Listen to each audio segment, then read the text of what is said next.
Welcome back, everybody, to the Barely Bushy podcast. We got another episode coming for you. Thanks for subscribing. I know that the numbers are low, but who cares? That's how you start these things out. You never start out big. Got a great guest on for you today. He is a producer for Tapped Out on Odyssey, a UFC writer for BetQL, and a director and producer for InGem Media Group. And that's Jake Noecker. Jake, thank you for joining me. Yeah, man. Thanks for having me on, Bush. You really appreciate it, dude.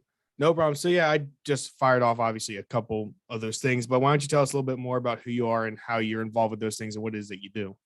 So first of all, I think it's important to mention that me and you went to the same middle school, high school, from the same hometown. Yeah. Haven't seen you in 8 years or something. So in a while. Probably last time I saw you was a Y basketball game, for being honest. Yeah, right. So you mentioned this before we started. We're two completely different people, and that's it's pretty awesome that we're both adults now. So good to see you again, man. But yeah, a little about myself. I went to the same high school as you. I don't know if you mentioned that, so I'll just keep it at that. I became interested in movies, movie making, movie writing, watching movies, all aspects of cinema, really, television, everything. Around junior year, senior year of high school, I took it a little more seriously, started writing some crappy scripts, and eventually decided to go to film school. I went to Temple University for film school. Don't go to film school, waste of money. Just go hang out at a film school for free and meet everybody, and it's the same freaking thing. But anyways, I wasted the money and went to Temple Film School and met a lot of great people there that I was able to kind of break into the movie industry too. I started working production assistant jobs on bigger films like the 21 Bridges with Chadwick Boseman, Creed 2, a couple of AMC HBO shows. Yeah, just some cooler stuff, working with really cool people, meeting awesome people. But you're working 12 to 16-hour days for $200 and whatever conditions your boss wants you to be in. And it's kind of just not the route I loved. So I kind of transitioned out of that. And 2 or 3 years ago, I opened up a business with my business partner, Gabby, or it was her business. I just kind of came into it with her. It's called InGem Media Group. We do film and commercial television and mainly brand marketing, advertisement type of stuff. Sometimes even boring corporate conference coverage, really whatever pays. But it's shorter days, more money, and you get to work in a lot more diverse settings. Working for a big pharma at a conference, covering an auto shop, making a commercial for a pizza shop, making a short film about monsters in the woods. You kind of get a little bit of all of it there. It's my business. It's on my own terms. A lot better than working for a Hollywood studio on the East Coast, in my opinion. So along with that, yeah. So along with all that, over the past 2 or 3 years, I'm still doing that, building the business, working on getting more clients. I've always had a love of MMA and UFC and fighting. Wrestled growing up, fought growing up, train now, a passion of mine. I watch UFC religiously. Got the poster right there or there. So another kid from our high school, if you remember Jake Galley. Yeah. I mean, no, but I recognize the name. He has a sports podcast, Straight Facts, it's called. Okay. But Jake Galley hit me up randomly 3 months ago and was like, "Hey man, I am getting a promotion at my company. Would you be interested in taking my job as a content executive producer for an MMA podcast?" And I was like, yeah, hell yeah. What am I freelance? That's a great deal.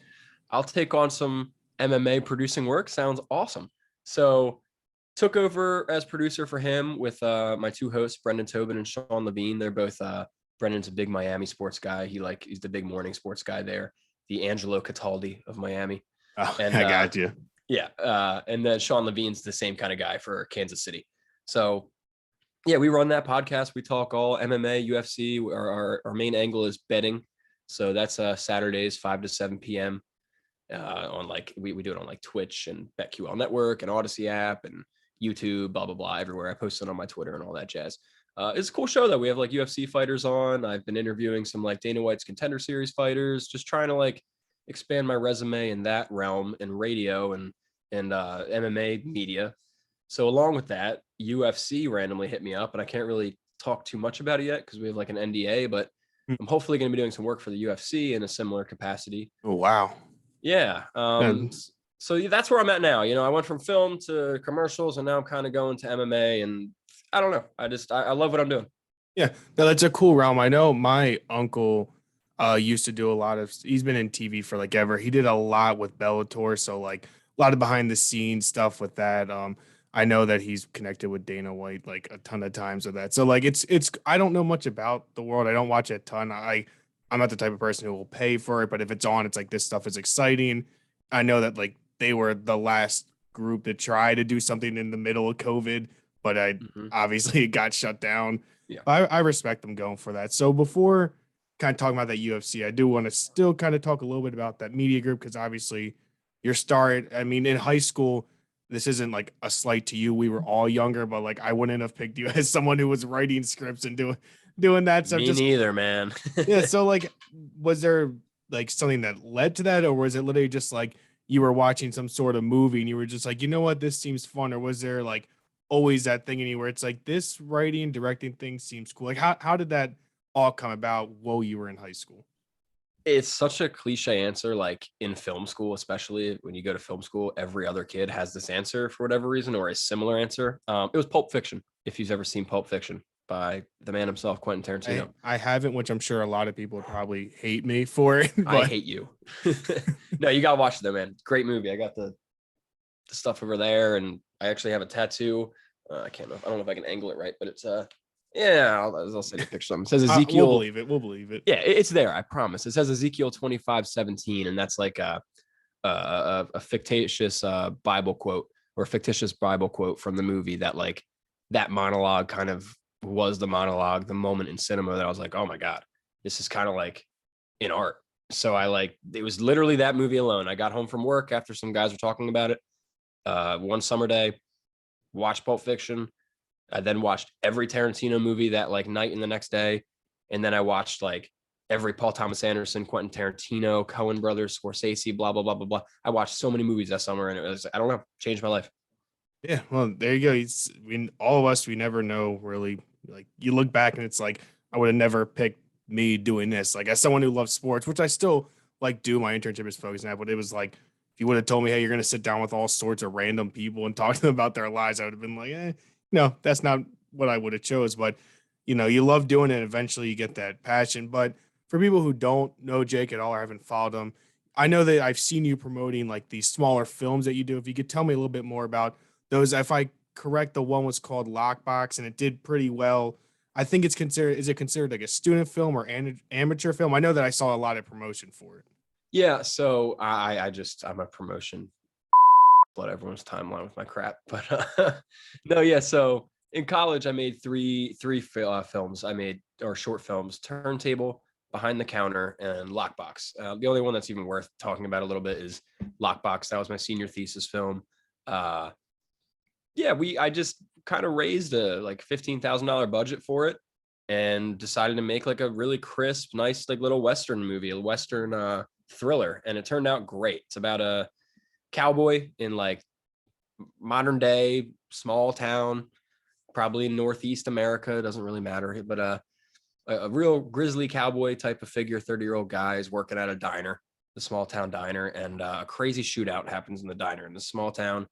And everyone's dead in the diner except for him and this bag of money, like millions and millions of dollars. So the movie's about him taking this money and running, making a stop on his way out of town. And this specific stop he makes kind of like changes his life. But that's like available to the public now. It went through like a festival run, won some awards. It was pretty cool. So that was like the last movie I did. And now I'm thinking about writing another, or I am writing another one. I'm thinking about making another one. But yeah, that was it. It's a student film, but it won some non-student awards, which made me feel good. Yeah, I mean, y'all got to start somewhere. No one really starts off writing a 2-hour film and bringing in the biggest actors. Some people do, but not me. It's tough to do. So where can people like watch it? Like where is it accessible? So if you're on, no one's on Vimeo, but it's open to the public. You can just go online, type in Vimeo. You can go to the website. You can type in my name, Jake Noecker, or you can probably type in Lockbox Jake Noecker or something. It's all over the internet. Probably it might even be on YouTube by someone else at this point. But yeah, it's free public domain to watch. So enjoy. Let me know what you think. There you go. And when it comes to getting actors, how does someone go about? Because I know that I'm sure there's a lot of people there who are into that and they're like, oh, I really want to help the younger audience, but it also has got to be somewhat nerve wracking to be like a college student. It's like, let me go up to these people who have done, movies before. Cause it's one thing when you have like your iPhone and you're filming your friends doing stupid stuff and cutting together a YouTube video, but it's another to bring people in and go out and recruit not just the actors, but you need sound guys, people who can do editing afterwards and pre-production. Like, how do you go about that on what for a movie, I guess 15,000 is considered a very small budget, but student film wise, I don't know how small that's considered. So I'm sure that, you can't offer these actors like the big bucks to do it. So they got to be willing to take a pay cut. But how do you go about that and reaching out and all that?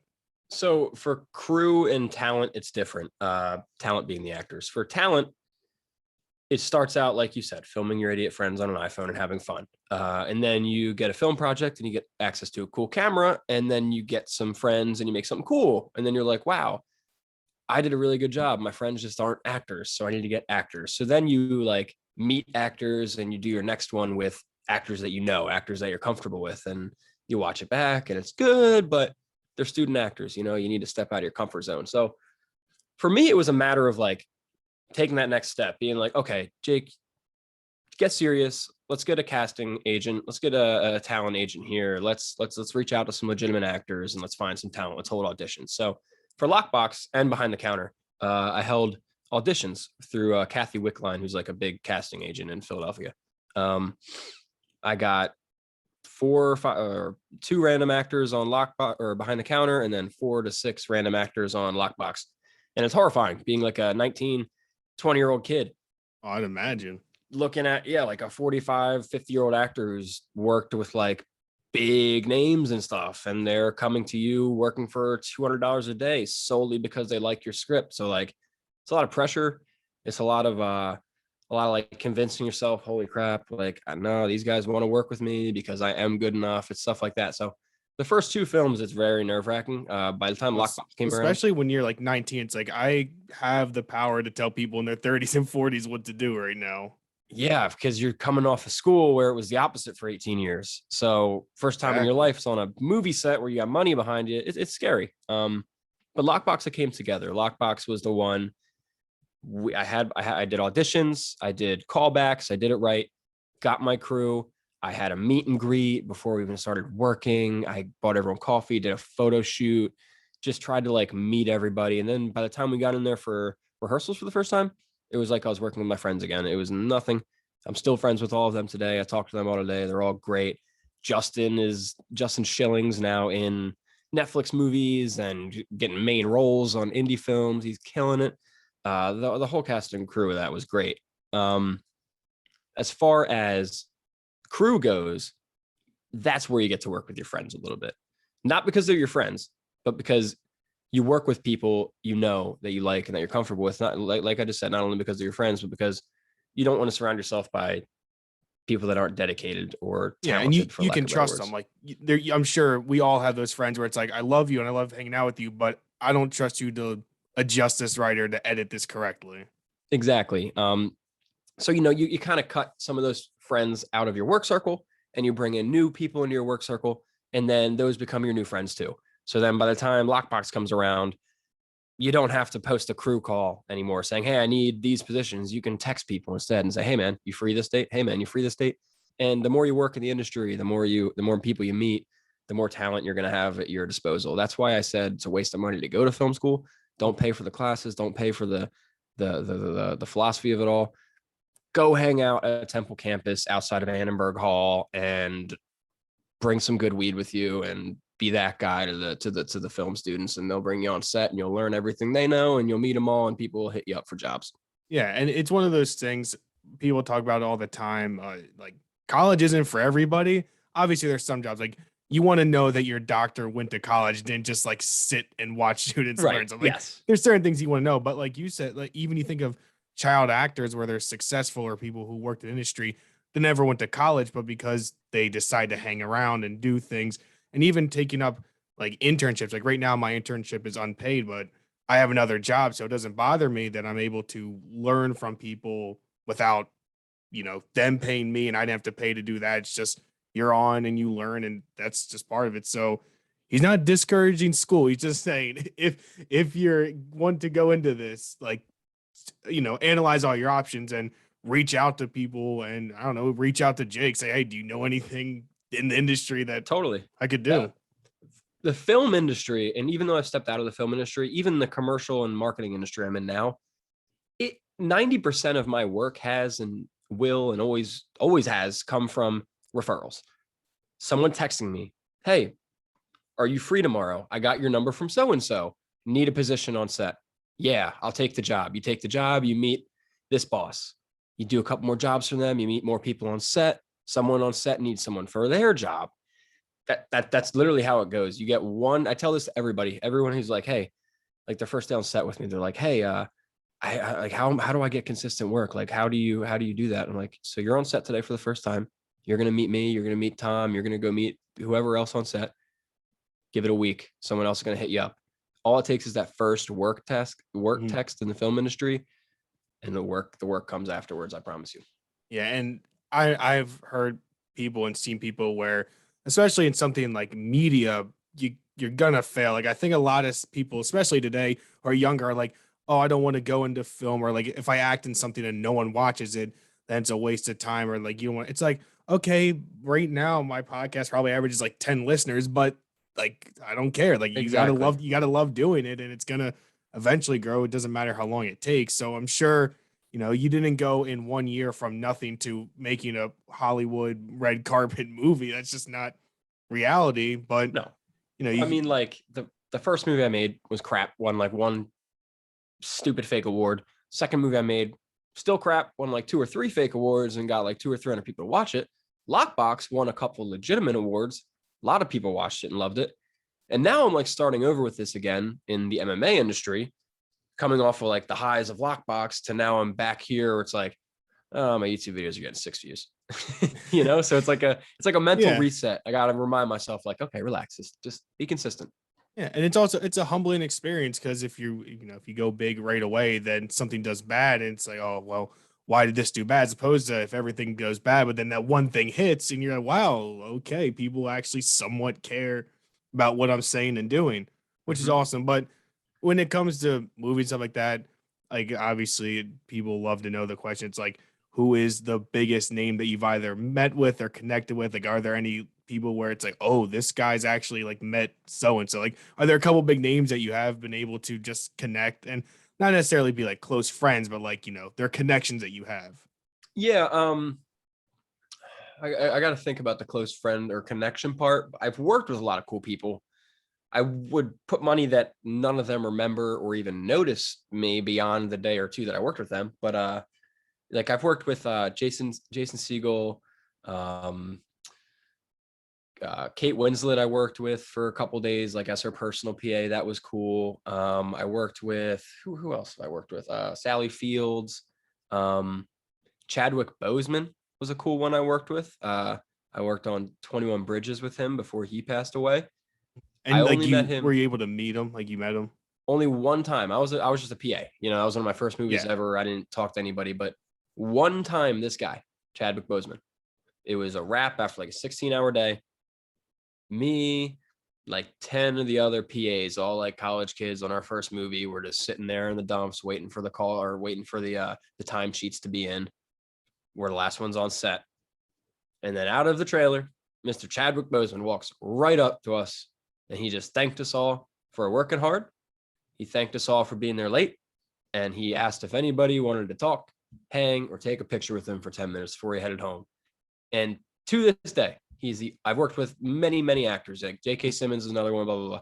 He's the only one that's ever even batted an eye towards the 20-year-olds on set. And I get like choked up thinking about that just because Yeah. like, he died so young and nobody even knew he was sick. It just means a lot to like me, some random white kid in the middle of farmland, Pennsylvania, movie star Chadwick Boseman, Wakanda. doesn't even know I exist, but he really made an impact on my life. And I'm sure he impacted everybody else sitting in that circle that night. And that was only one movie he's worked on. So that's awesome to hear those stories from like you specifically, because everything that I've heard about him is like he's a great guy. Like he's not one of those like cocky Hollywood stars who thinks he's all that. Like he's very humble, very thankful. I know that I've heard stories of guys like Steve Carell who are the same way, where it's like they recognize every single person that gets put into that. And obviously, everyone knows, unfortunately, like you said, he passed away early, but that's an awesome story. And that's like a lifetime story. That's not just like a guy's story. It's like my kids are going to know that I had this interaction with this guy who Black Panther, man. Yeah, exactly. Who's probably one of the more iconic now Marvel characters. It'll be interesting to see how they do that in the new Black Panther. I know from the commercial I saw, it's like there's a painting of him. I don't know how that's going to be implemented, but even I'm stuff not like much of a Marvel guy, so I can't speak on it. but yeah, stuff like that, like you sit in the industry and you meet different people that you not necessarily were expected to. Like I just got done a class and met multiple times Vernon Odom, who did local news for like 40 something years. And so it's cool. And then you build those smaller connections and then they continue to build. But that's awesome. And as you said, you're kind of out of that into the MMA. When did that transition happen, and how did going from that to MMA go for you? You said that your YouTube videos, obviously you start square one, but how did that go from going from the movies to the MMA, and when did that click for you that this is like the passion that you want to take on? So, I mean, I've been watching UFC since I was probably 6 or 7 years old, very, very young. Not religiously. I started watching religiously in like 2018. Probably haven't missed a fight since then. So around that time, I made like a Twitter on the like hashtag MMA Twitter universe. It's just like a funny little subculture. But I made an account on there, like it's just like a posting meme account, like And then years it gets ago. started. Yeah. Yeah, just to have fun. I didn't even think about working. I was just like, I didn't want to flood my film people with MMA content, so I made a whole new Twitter, and that kind of became my main Twitter. I got like 1,500 followers on there. Met great people, some like really cool media people, really cool fighters, good handicappers, like another word for bettors or gamblers. Really, really good community. People I met in real life, people I've like sent gifts, they sent me gifts, great people. So then when, like I said, when Jake hit me up a couple months ago about this job opportunity, kind of just like a switch flipped in my head. I was like, why am I spending so much time watching MMA, researching MMA, talking MMA to people around the world I never met when I could be getting paid for it too. Yeah, and just doing it just because, no reason, you were just doing it. Yeah, just because I loved it. So I was like, I'm like, I learned all this stuff from film and video. Why don't I put it to use in MMA? So I started just like making a weekly betting video. I started doing the podcast, like I said. Then I picked up a writing article and I started reaching out to fighters, interviewing fighters. I have some relationships with cool UFC fighters like Benito Lopez, Austin Vanderford, Chris Duncan, who just got signed last week. Just trying to be consistent, taking advice I've been given, be consistent, try to make engaging content, and just kind of, rebrand yourself away from movies into MMA. So that's what I've done. And it's been like 2 months. I started out like 5 views to 10 views. Now I just got my first 250 view video. So, and I'm getting paid on top of it from the podcast. So it's, I don't know. I love doing it. There's no like, I love film and video too, but there's times of the day I'm just like, nonsense. Haven't had that with MMA too much so far. It's a real passion. So being paid to do it is awesome. And the connections, like really anything in life, is what it's all about. You get to connect with these people, and it's cool when you make connections with different people and realize, like, underneath that, who they are. And like from an outside perspective, you just look at it as someone who, oh, this guy punches people in the face. But then you get to talk to them, and it's like, no, these are legit people. They have lives. They have cool things. Yeah. And you can't be scared to talk to people about that stuff. I know for me, like my DMs are flooded with messaging all sorts of people from different industries. Most of them probably won't ever open it, but right. You fire it off. And so that's cool. It must have been a little nerve wracking the first time that you logged on and like, I guess the screen came on or whatever. And you were like, oh, I'm looking at someone now who like is UFC. Like that had to be a little nerve wracking. Like obviously you prepare, you have questions, you have your talking points, but once you're actually there, there's still that gut feeling of, oh, wow, like I'm here. I got to record, I got to do this, and I can't look super nervous because it's going to come out terrible if I do. All right, guys, before we get to the rest of the show, I want to give a huge shout out to today's sponsor. Hey, no, we don't have a sponsor. What? We don't have a sponsor? Then what the heck am I supposed to say? Just read this. Oh, all right. Subscribe to Barely Bushy, turn on those post notifications, and we'll get you right back to the show.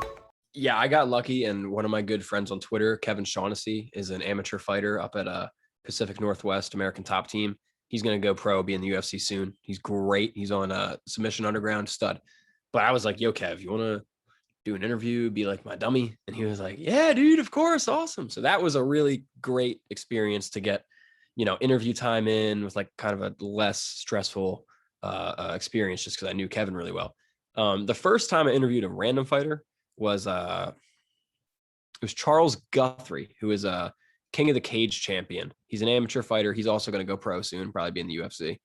That was my first fighter ever interviewed who's like, oh God, I don't know this guy. He's like random across the country. Never met him. He's just on the screen. Never met him. Never even heard of him before. A UFC fighter I knew. I was kind of like doing him like a favor. Like, hey, yeah, I'll give one of your guys at the gym an interview. But he's a legit guy. It's not like he's some random guy at the gym. He's Charles Guthrie, double flyweight champion. So killer. So that was scary, but it went really well. And then, each time after that, it's just kind of like some of it goes away. And now I'm at the point where this past week I interviewed two fighters, Karolina Wojcik, who fights tonight on Dana White's Contender Series, and Clayton Carpenter, who also fights tonight on Dana White's Contender Series. But interviewing so many fighters, there's blending. Yeah. But I interviewed both of them, and those are the first two pro fighters who like reposted my stuff, messaged me afterwards, and were like, hey, thank you so much, followed me back, like have like reacted to my stories the past couple of days. I've been like, I messaged them today. I was like, hey guys, good luck tonight. Can't wait. They messaged me back. So like, that was cool to have actual pro fighters who will probably win tonight and get UFC contracts. Not just like look at their phone and be like, okay, yeah, I'll give this random kid trying to make it interview time. It's like, no, like these kids these fighters really seem to like the interview I did with them, and they seem to like me, and they seem to like respect me in the industry. So that was a good feeling. Oh yeah, it's nice to know that when you're doing stuff that people actually care. It's not like, because I'm sure fighters, celebrities, people that do things, they do millions of interviews, so they probably forget 90% of the things they've done. They'll see a clip of themselves and sit back and be like, I don't even remember doing that. But like you said, also real quick, it's also an obligation for a lot of them. Like, me and you were doing this because we want to do this. I interview fighters because I want to do this, but UFC fighters have it in their contract. They have to do a media day. So they're just going interview. They don't care, they're getting paid to do it. So you lose the allure with a lot of them. Oh, for sure. And I've learned now that when you get into more professional fields and people who are signed to things, you have to be more careful with how things interact. For instance, the first 5 people that I talked to were friends or YouTubers. So it's like they can do whatever, they run their own thing. But then a buddy of mine plays football for Duke. He's one of the quarterbacks, and was like, we just had a media day meeting, so I have to check if this is okay and if you can post it. And it was, because I'm not like on ESPN. He's not saying things. Right. And so, but I also check, like, can I ask you certain things? Can I not? And he was like, as long as you don't ask about the playbook, we should be fine. Which I was like, that's valid. But I'm sure, like you said, they have obligations. And if I was being paid any amount of money to do this, then I would be like messaging people, emailing people on the phone. But I'm doing this because I love it. Like you said, like your UFC stuff and your film stuff, obviously there's some money to it, but it was mainly out of passion. Like, you love to do it. Obviously it's nice to have it being paid, but if you weren't paid, you still love talking to people who are in the UFC. Like I said, I had the Twitter for 2 or 3 years without even thinking about getting paid for it. So yeah, obviously passion over money, in my opinion, happiness first. Oh yeah. And a lot of the times those things can, they become one. Hopefully, if you can turn your passion into love, because so many people just work jobs that they hate. They make a lot of money, but they hate it. It's like, I would rather be happy and make less than make more, but miserable. Like, that's just me. That's not everybody, but I'm the same way. I mean, I got like a mortgage to pay now, so I can't be like that 100%. But Yeah. no, I'm the same way. I wouldn't. You're not going to catch me at a 9 to 5 desk job. Not me. I think that's becoming more and more prevalent with people sort of in our age. Like I think the younger generation is kind of reaching that point where why would we want to sit there 9 to 5 if I could do something 10 to 2, make money, and have the rest of my afternoon to do stuff? Like Yeah. obviously, people don't know the full extent to it.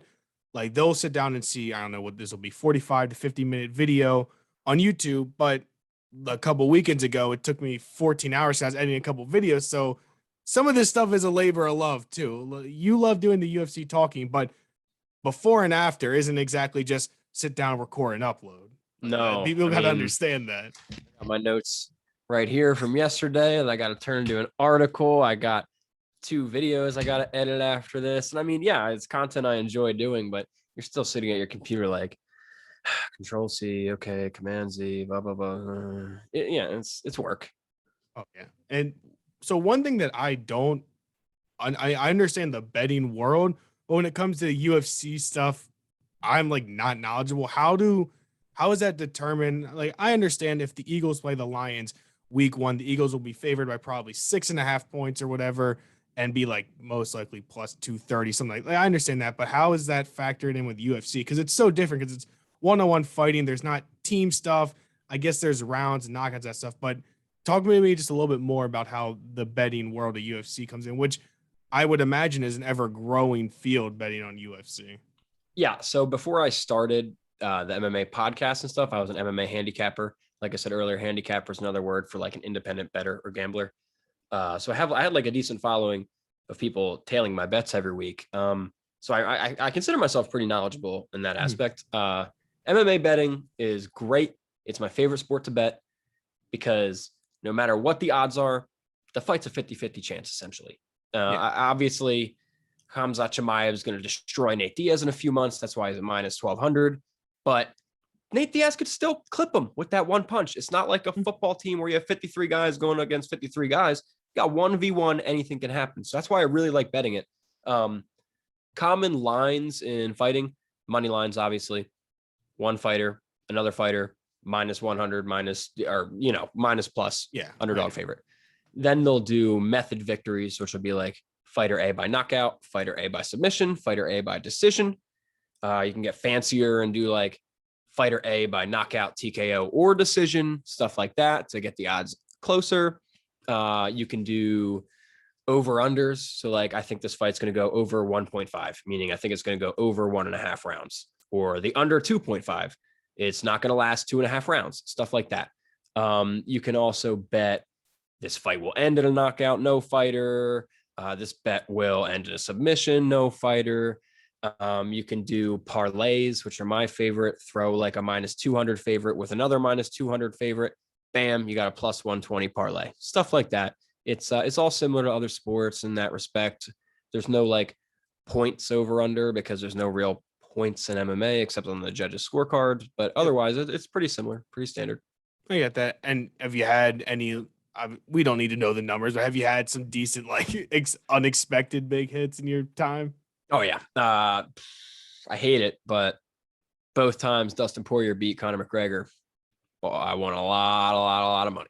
Are you a McGregor guy? Is that why you hated it? Yeah, I love McGregor. He's a but he's Conor McGregor, man. He's the guy that got everyone into the sport. You gotta love McGregor.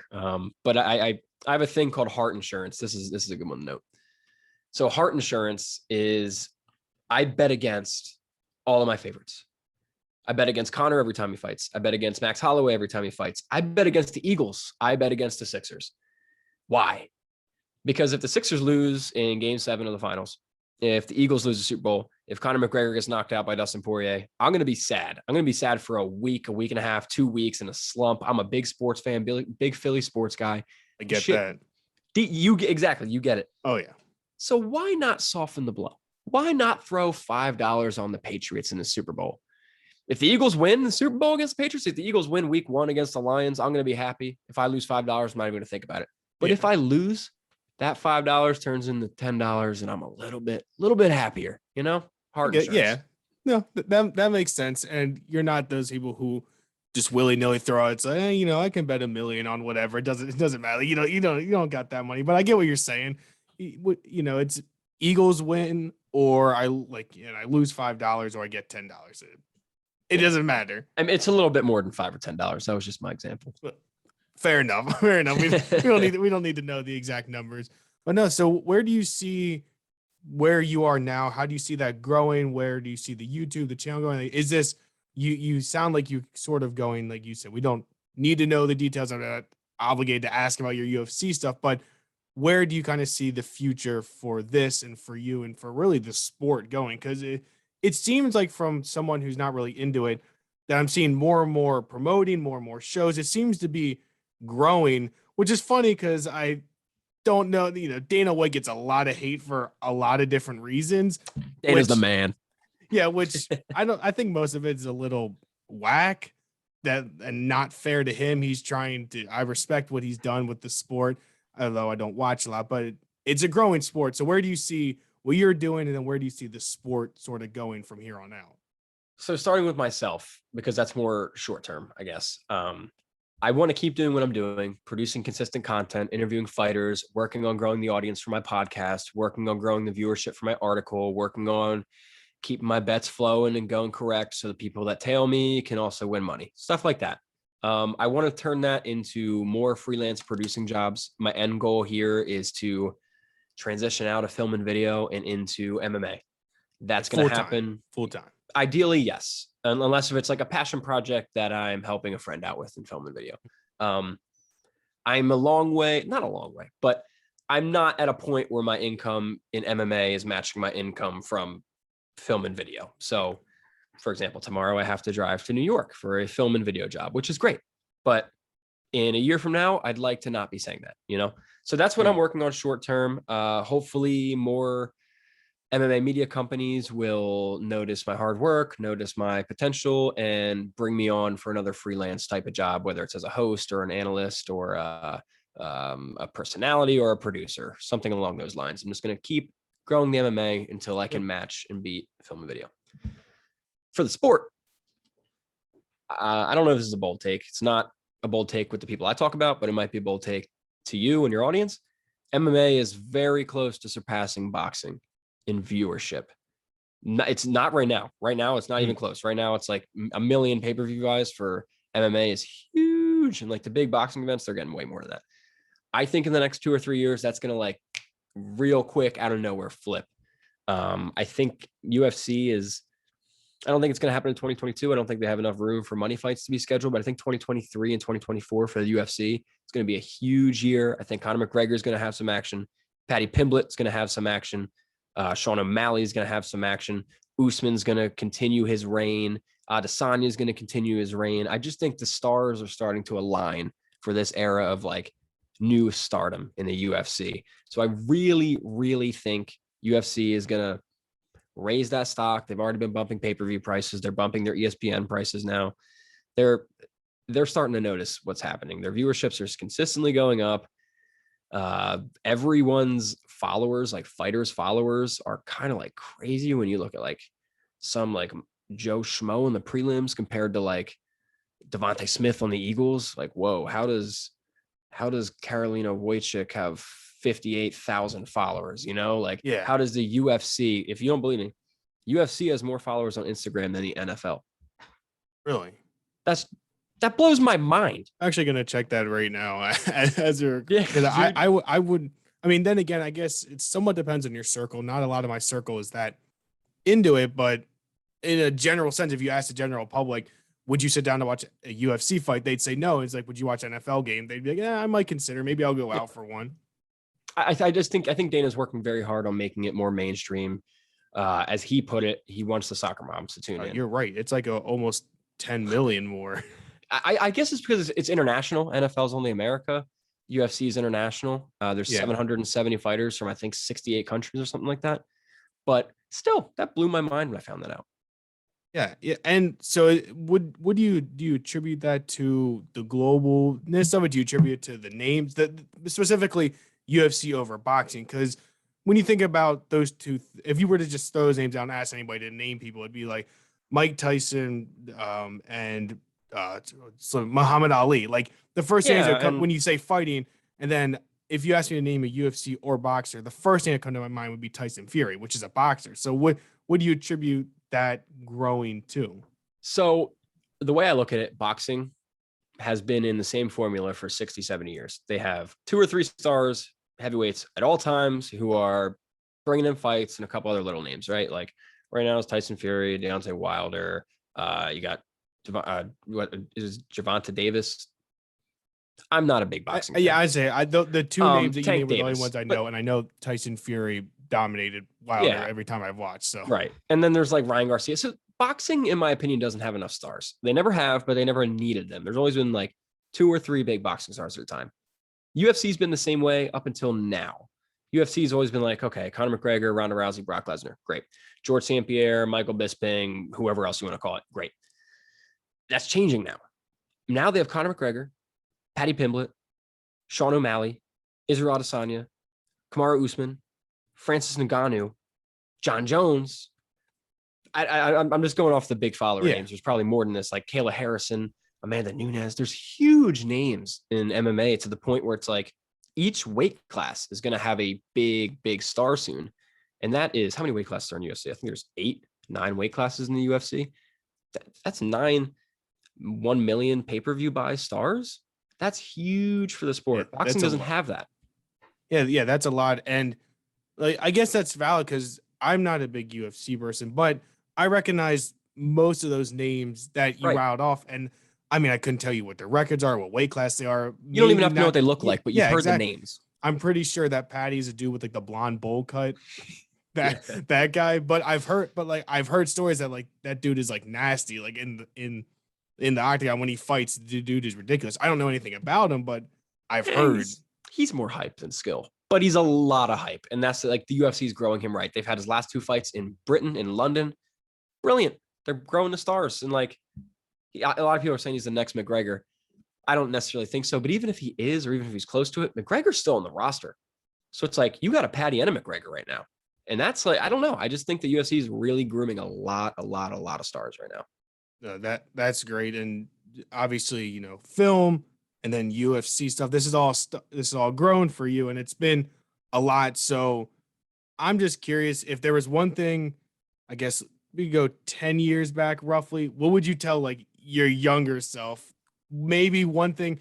I'm someone who is like, I wouldn't change it past. I've gone through some stuff, but it's like, I still wouldn't change it because it got me here. But what's like one thing that you think you would tell your younger self about that to where you are now? Because I would imagine like 15, 16-year-old Jake wouldn't have even thought about where you are right now. I know 16-year-old me wouldn't think I'm here where I am. That's a hard one.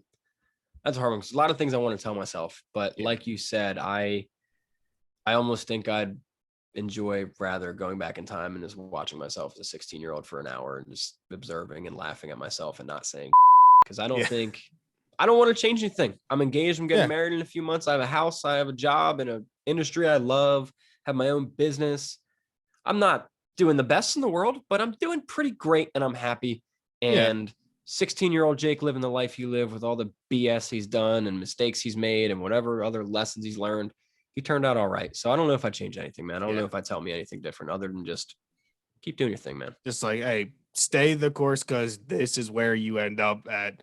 But it's funny because I think of so many stupid things that have happened. I even think of one time where you almost threw hands at the YMCA basketball referee, but that was a while ago. But I still have a vivid memory. I still have a very vivid memory of that, and it's like maybe that's where the MMA love blossomed from.